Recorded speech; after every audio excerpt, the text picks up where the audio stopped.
এই সময় আমাদের বাড়িতে আর বাড়ির চারিদিকে মশার উৎপাত দেখবে অনেকটাই বেড়ে গেছে।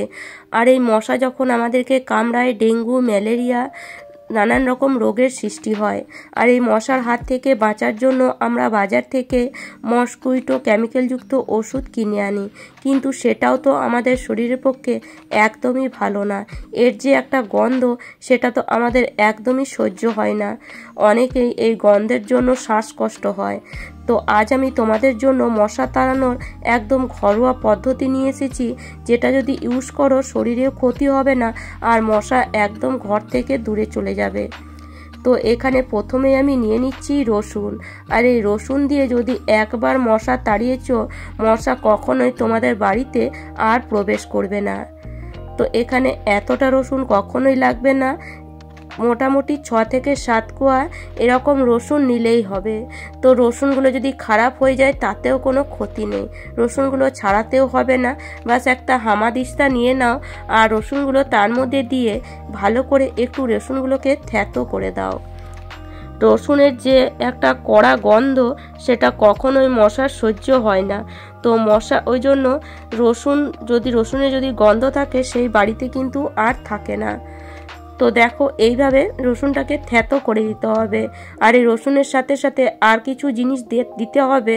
তো প্রথমে এখানে নিয়ে নিচ্ছি আমি নিম পাতা। একদম যে কচি নিম পাতা হয় সেটাই নেবে, কেননা থ্যাতো করতেও সুবিধা হবে। আর এই কচি নিম পাতার গন্ধটাও কিন্তু খুবই কড়া থাকে। তো নিম পাতা ডান্ডি না নিয়ে খালি নিম পাতাটাই এইভাবে ওই রসুনের মধ্যেই নিয়ে নেব।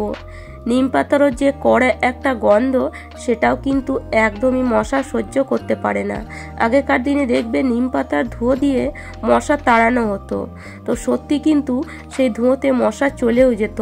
আর এখন আমরা অনেকটাই কুঁড়ে হয়ে গেছি, এইসব জিনিস আমরা বানাতেই চাই না, কিন্তু এগুলো বানালে আমাদের শরীরেও কিন্তু কোনো ক্ষতি হয় না। তো নিম পাতাটা ভালো করে থ্যাতো করার পর এর মধ্যে একটা কর্পূর অ্যাড করে দেবে। কর্পূরটাকেও ভালো করে নিম পাতা আর রসুনের সাথে থ্যাতো করে নিতে হবে। তো এইভাবে নিম পাতা, রসুন আর কর্পূরটাকে ভালো মতন থ্যাতো করে নিতে হবে। আর এইভাবে যদি একবার বানিয়ে দাও, 1 মাস পর্যন্ত আর বানাতে লাগবে না। আর এটা বানাতে এমন কিছুই আমাদের সময় লাগে না। তো এবার একটা যে বাটিতে বা যে জায়গায় আমরা কোনো খাবার রাখি না বা কোনো খাবার জিনিস কাউকে দিই না, সেটাই নেব। তো এরকম একটা বাটি নিয়ে তার মধ্যে এই সব জিনিসগুলোকে বাটির মধ্যে ঢেলে দিতে হবে। এবার এর মধ্যে আমি দিয়ে দেব সর্ষের তেল। তো সর্ষের তেল এখানে অবশ্যই ইউজ করতে হবে, কেননা সর্ষের তেলের যে ঝাঁঝ, সেটাও কিন্তু মশার কখনোই সহ্য হবে না। তো সেই জন্য এখানে সর্ষের তেল ইউজ করতে হবে। তো একটু বেশি পরিমাণে সর্ষের তেল লাগবে, কেননা যদি মাসখানিকের জন্য বানাতে চাও তাহলে একটু বেশি পরিমাণে সর্ষের তেল দিতেই হবে। তো ভালো করে মিশিয়ে নিয়ে এবার এটাকে গ্যাসের ওপরে বসিয়ে দেব। গ্যাসের ফ্লেমটাকে একদম লোতে রেখে কিছুক্ষণ এটাকে ফুটিয়ে নিতে হবে। খুব বেশি সময় ধরে ফোটাবার দরকার নেই, একটুখানি ফুটে গেলেই হবে। যে একদম জ্বালা ফুটে ফুটে জ্বলে দিতে হবে সেটা না, একটুখানি যদি ফুটে যায় বাস তাতেই কিন্তু পুরো ঘরে দেখবে একটা উগ্র গন্ধ ছড়িয়ে যাচ্ছে। আর সব জিনিসগুলো মিশে যে গন্ধটা তৈরি হবে, সেটা তো মশার একদমই সহ্য হবে না। তো দেখো এটা ফুটে গেছে, এবার গ্যাসটা আমি অফ করে দিয়েছি। এবার এটাকে ঠান্ডা করে নিতে হবে। তো খুব ভালো মতন কিন্তু ঠান্ডা এটাকে করে নিতে হবে। তো চলো এটাকে ঠান্ডা করার জন্য কিছুক্ষণ এটাকে রেখে দেব। তো মোটামুটি আধ ঘন্টা রেখে দিলে এটা ঠান্ডা হয়ে যাবে। আধ ঘন্টা পর দেখো এটা পুরোপুরি ঠান্ডা হয়ে গেছে। তো এবার এটাকে কি করে ইউজ করব।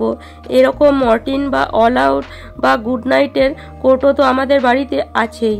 আর এই কৌটোগুলো আমরা ফেলে দিই, কিন্তু এবার থেকে বাজার থেকে আর মর্টিন, অল আউট আর গুড নাইট আনার কোনো প্রয়োজন পড়বে না। এইভাবে যদি একটু তেল বানিয়ে নাও আর এই তেলটা যদি এই কৌটোর মধ্যে ঢেলে প্রত্যেক দিন সন্ধেবেলায় জ্বালিয়ে দাও, দেখবে বাড়িতে একটাও মশা থাকবে না। আর এর গন্ধে বাড়িতে কারোরই কিছু হবে না, মানে আমাদের শরীরের কোনো ক্ষতি হবে না এর গন্ধে। আর এর গন্ধে কিন্তু মশা বাড়ি থেকে 10 মাইল দূরেই থাকবে। এর গন্ধ কিন্তু মশার একদমই সহ্য হয় না। তো কিছুটা তেল আমি এর মধ্যে ঢেলে নিচ্ছি। আরেকটা পদ্ধতি তোমাদেরকে দেখাবো, যদি এরকম মর্টিনের কৌটো বা অলআউটের কৌটো ব্যবহার না করতে চাও, তো দেখো আমি ঢেলে নিয়ে দেখিয়ে দিচ্ছি এটাকে কিভাবে ব্যবহার করতে হবে। এই ঢাকনাটা লাগিয়ে দেব, যেমন আমরা মর্টিন অলআউট ব্যবহার করি ঠিক সেই রকমই মেশিনটাকে লাগিয়ে দিয়ে সুইচ বোর্ডের মধ্যে লাগালেই এর থেকে একটা উগ্র গন্ধ বেরিয়ে আসবে, আর সেই গন্ধ মশার কিন্তু একদমই সহ্য হবে না। তো চলো এইভাবে যদি আমরা বাড়িতেই বানিয়ে নিই, তাহলে বাজার থেকে কেমিক্যালযুক্ত ওষুধ কিনে এনে কেনই বা আমরা আমাদের বাচ্চাদের, আমাদের বয়স্ক যে মা বাবারা আছে তাদের শরীর খারাপ করব। তো এইভাবে যদি বানাই তাহলে মশাও চলে যাবে, আর আমাদের শরীরেও ক্ষতি হবে না, আর তার সাথে সাথে আমাদের পয়সাও বাঁচবে, আর সময় তো বাঁচছে। তো চলো এবার আরেকটা পদ্ধতি তোমাদেরকে দেখিয়ে দিচ্ছি, সেটা হলো একটা প্রদীপ নিয়ে নিতে হবে যদি ওই পদ্ধতিটা ইউজ না করতে চাও। তো এখানে একটা প্রদীপ নিয়ে নিয়েছি, আর নিয়ে নিয়েছি তুলো, একটু বেশি পরিমাণে তুলো নিতে হবে। আর এই যে রসুন, কর্পূর আর নিমপাতার যে মিশ্রণটা বেঁচে আছে সেটা এই তুলোর মধ্যে এইভাবে দিয়ে দিতে হবে। আর যেমন আমরা সলতে তৈরি করি ঠিক অনেকটা ওই রকমই সলতেটাকে তৈরি করতে হবে, খুব বেশি পাতলা করার দরকার নেই। এইভাবে বাস একটু এরকম সলতে মতন তৈরি হলেই হলো। তো দেখো এবার এই যে তেলটা আছে এটাকে প্রদীপের মধ্যে ঢেলে দেব।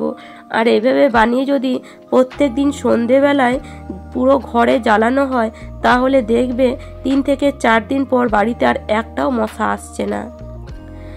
তো দেখো এইভাবে সন্ধেবেলায় প্রত্যেক দিন জ্বালিয়ে দিও, তারপরে দেখতে পাবে যে বাড়িতে একটাও মশা আসবে না, এর থেকেও একটা উগ্র গন্ধ কিন্তু বের হবে।